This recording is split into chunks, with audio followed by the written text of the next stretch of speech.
Ateşleri kül eyleyin, kurşunları gül eyleyin. Ateşleri kül eyleyin, kurşunları gül eyleyin. Dünya kardeşlik ülkesi, acıları bal eyleyin. Dünya bir cennet bahçesi, acıları bal eyleyin. Uçun uçun kuşlar uçun, özgürlüğe kanat açın. Yürekleri de umut gibi, barış için siz de uçun. Uçun uçun kuşlar uçun, özgürlüğe kanat açın.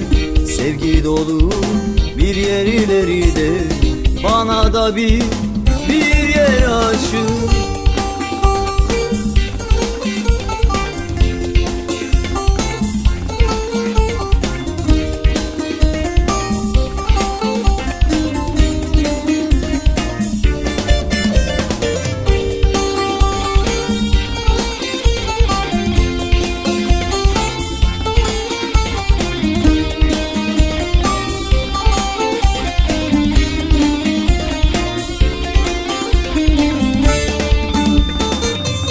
Geçit vermez yüce dağlar, gözü yaşlı analar ağlar.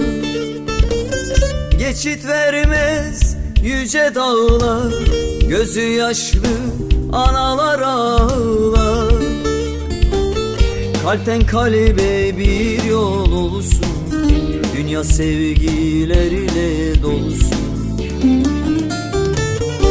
Umut olsun, barış olsun, gözler yaşla hiç dolmaz. Uçun uçun kuşlar uçun, özgürlüğe kanat açın. Yürekleri de umut gibi, barış için siz de uçun. Uçun uçun kuşlar uçun, özgürlüğe kanat açın. Sevgi dolu bir yerleri de bana da bir yer açın.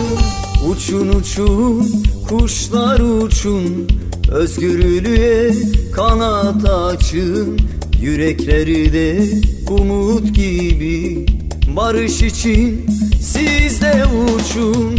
Uçun uçun kuşlar uçun, özgürlüğe kanat açın. Sevgi dolu bir yerleri de bana da bir yer açın. Uçun uçun kuşlar uçun, özgürlüğe kanat açın.